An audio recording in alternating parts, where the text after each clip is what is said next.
it is, and then from that export that one object, that one mesh. It will keep the other texture sets, right? Yeah, it should all just they should all just come in. You can also assign them materials to make it an easy material ID sheet, You right? can do that, yeah. Uh, he doesn't need to because they're all separate material. They're all separate texture sheets right now anyway. Yeah. Oh yeah. I mean, it's working as is, but we're just saying if we wanted to combine them all together into a single sheet. Yeah. Which Because for one object, it would make sense to. yeah, one, if I'm not mistaken, these are all still separate objects in your Maya scene, right? You just did like Yeah. yeah, Ah, that's why you did it. And you okay. brought it out as an FBX, and then or OBJ, and when you brought it in, it just read all those separate objects and was like, "Yep, this needs a texture sheet. This needs a texture sheet," Right, right. and it did that for everything. So if you just make it one object, Maya should not mess up any of your UVs. They should all just still be in their exact same space, and then exporting that and bringing it into Substance, you will have one singular Did they texture. all have different materials also in Maya? One, did they all have different materials also in Maya? No, they were No? all blends. Like Blend 1? Okay. Standard one, the So, default. Robert, if I wanted to make this like articulated, like a separate lid from the body, that would mess up that process and I would have to combine those manually later on. What do you mean? Like if I wanted to have the same material, same big object, but two separate meshes because I wanted the lid to articulate. No, I mean, yes and no. So you can just combine them into one object, texture them all on the same sheet, and then go back into Maya and just separate the lid if After you I want to go work with through it. Yeah. substance. I don't want to do that. Yeah, okay. Maybe I'm just being lazy, but all right. I get it. It's all possible. Yeah, because And in total they're all it's like 120 different Oof. textures. yeah, Yikes. because everything has a albedo, roughness, metallic, normal, and height. So that's five for every single texture set you have. Man, suddenly you are very lucky they had a button for Sketchfab because if they didn't, you had to manually assign all of those. It would have taken you a couple hours. That would have been awful. As a separate note for anyone that cares for Substance Painter, you usually don't want to use full black as your color if you're working for PBR workflow, because then it will interact weirdly with your lighting of Oh, color. are we So talking you about kind of like the foam and yeah, stuff? like if you go to the base color, Yeah. those are pure blacks, like the foam, the I don't know, is that magazine? I think that's Yeah. what no guns. Right. You don't want them to be pure black because it just won't work super well in engine. Okay. So something slightly gray. Yeah, Okay. there's a there's a there's a checker, not like a checkerboard pattern, but like a I will double check this to make sure it's right. There's a checker filter in Designer that will kind of tell you whether your colors are within the safe space of PBR workflow. Oh, okay. I'm pretty sure it's in Painter too. If not, I might have it somewhere. If I'm not mistaken, even if it didn't interact badly, your base color, if you're working with PBR, should be something around the kind of gray values because it's going to be boosted and shadowed by all of the different interactions. Is that correct? Like you shouldn't go pure white Yeah, yeah. either.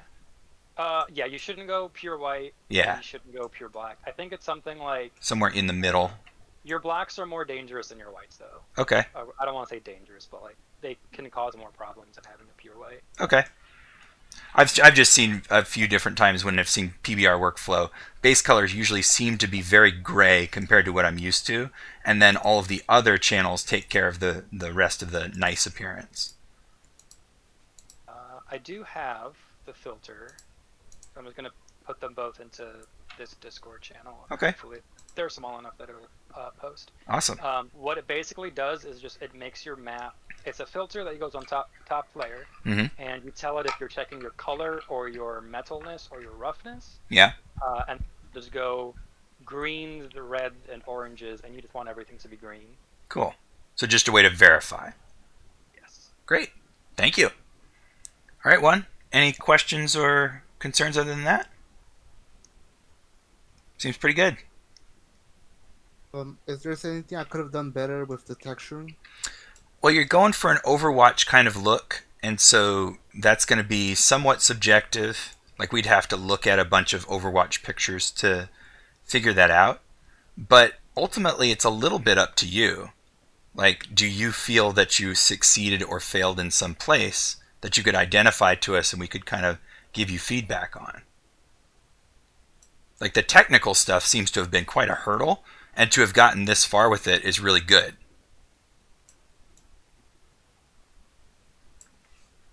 Like, for one, I really like the AO. I think it might be missing on the black stuff, though. Like, it's definitely present up here, but I don't know if it's here. But I really like the AO bake. Normals, I could see at least the egg crate thing up here seems a little bit off, like maybe it's not tiling right. And I did notice that in the final render as well, that it seems to have encountered some kind of problem. But for more detail than that, I've got to look at Overwatch stuff to compare. I might have more insight for you later on in the week, though, once I get a chance to look at the assignment that you turn in. Because then I can look at pictures side by side to identify if there's something massively different in those styles. Okay? Yep. Cool. All right. Thank you, man. Let's take a look at Austin's. So we've got the zombie game. Austin here. I don't see. Oh, by the way, in the recording, I only just noticed halfway through that conversation, I had the wrong microphone turned on. So we didn't have audio for the first half of the meeting. We have it now. If there's anything you guys need me to repeat for posterity, then I'm happy to. But I only just noticed that and kind of embarrassed. And now it's on the record. Bonk. Whoa. Something hit me already? My health is going down. I don't know why. What was that? Oh, look at this guy. Is he like a... Oh, there's like an area of effect around that guy. Boy. Okay, let me try to bonk him. Bonk. Got him. Oh, that guy's really dangerous. Ow. Stop it. I don't see stamina dropping while I'm just doing these single clicks, so maybe if I click a lot. Okay. Stamina doesn't seem to be falling for that reason. It does when I'm running. So maybe we've got this interplay between area of effect that I can't be in and stamina now, as opposed to the swinging of the mallet. Interesting. Hey, we did it. Okay. So again, I think you might be working on this project too much, Austin. I think it's about time to move on to something different. But it's been interesting to see this develop as you've made different choices and try to balance things and trying out different ideas. The situation here is just that it's a little bit too same between each week to really significantly feel different. We do have these minor mechanical tweaks, but they don't really change what I do in the game. What I do is I take my mallet and I go and whack the zombies. And that's been the same for about 3 weeks. Whether or not there's been a stamina cooldown on how much I can whack with the mallet hasn't really changed that. Whether or not there's been a run stamina drain or not hasn't really changed that. And whether or not there's that guy who has an area of effect hasn't really changed that. So despite these changes, they don't end up being significant because they don't change the choices that I'm forced to make. The really important thing about game mechanics is that they need to make an important difference, right? Not just a difference that is numerical or technical, but a difference in feeling, a difference in strategy, a difference in pressure, you know? Something like that is significant enough to warrant a gameplay change, a strategy change. And right now I think your changes are too small or too technical to really cross that threshold for me. Okay? But what I would recommend, I don't want you to get tunnel vision and think this needs to be improved to perfection. It doesn't. We're learning right now, we're experimenting, and I think you've done enough experimentation with this project my recommendation is move on to a different project and try out some new ideas, but take what you've learned from this one and try to apply it. Okay? Thank you. Okay, do we have anyone else who has stuff to show today or that needs to be discussed today? Sounds like no? I just put up mine in the last week column. Oh, you did? Okay. Yeah. It's not like super important to see, but it's there if you want to. I do want to see it. There it is. It's a folder. Okay. Oh, we got some AVIs. All right. You might want to like half speed it or something. Okay.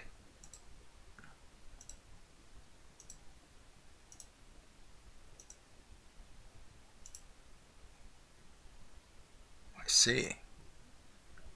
Cool. So is this all modeled right now or is it sculpted?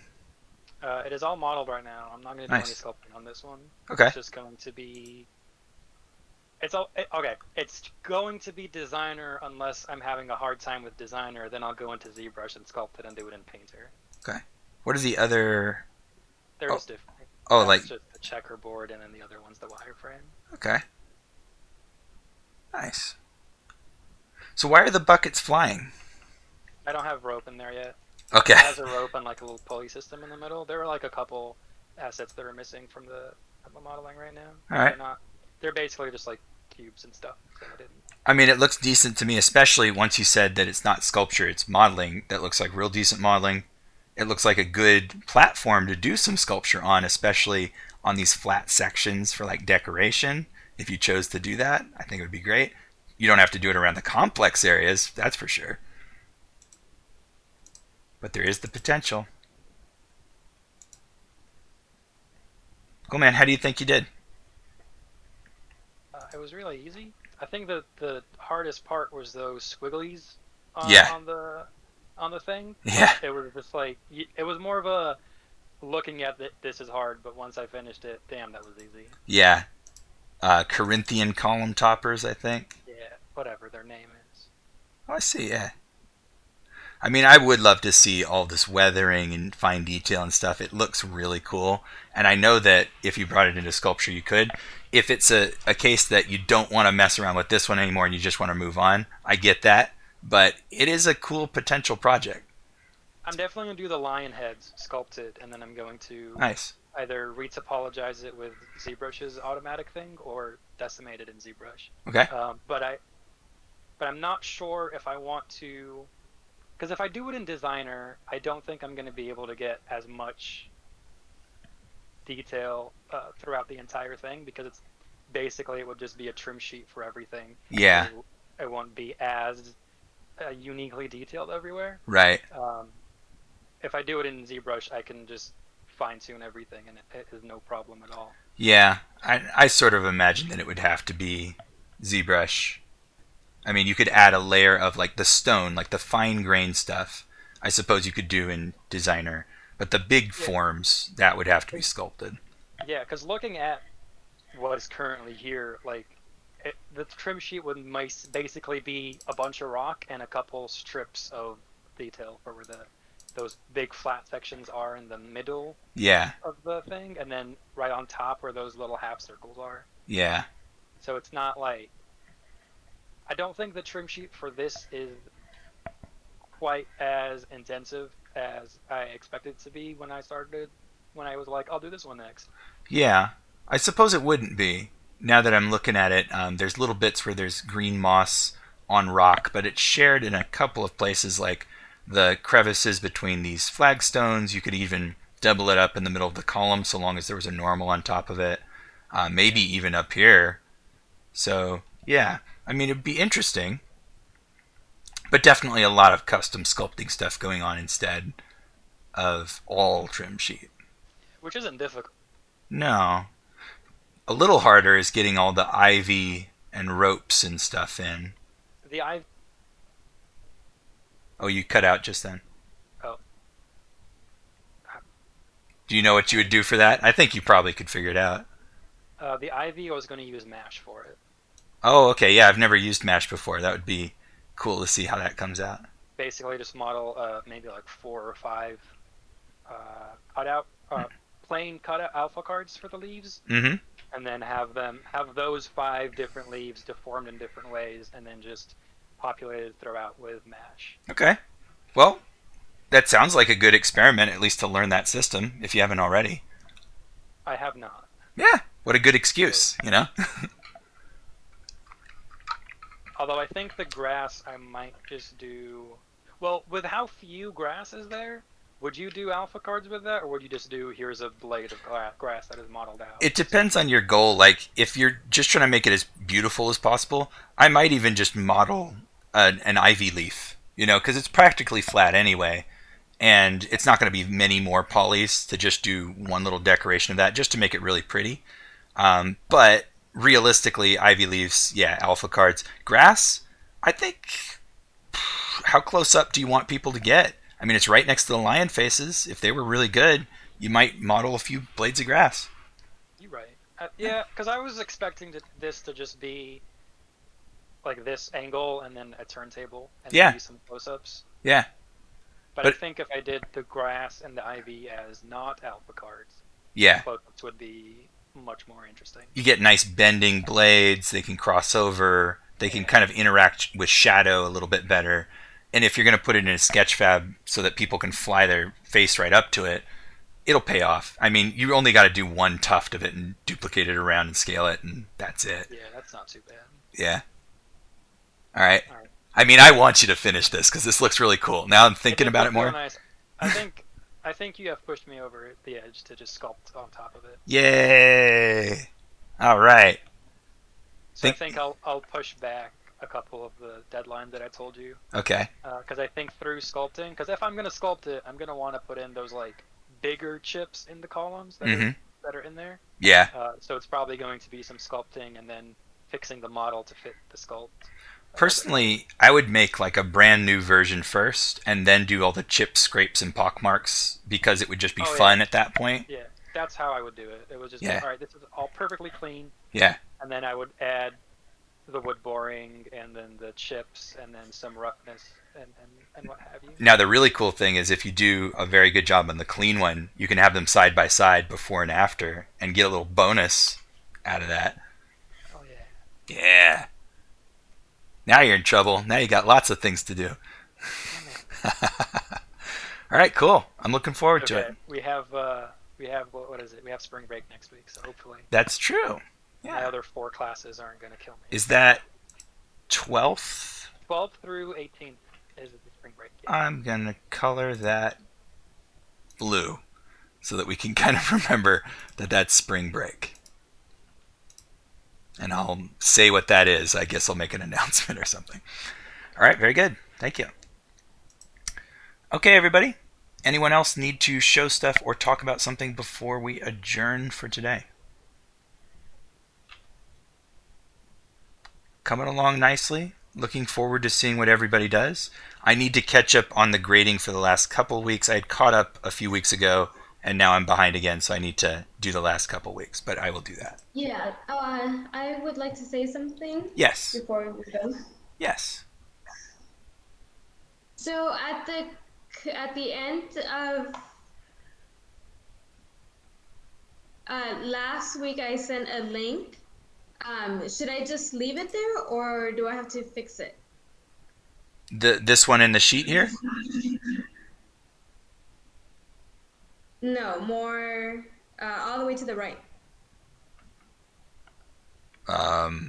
There shouldn't be Yeah. anything over here. It should be on pink, the purple one. No? Yeah.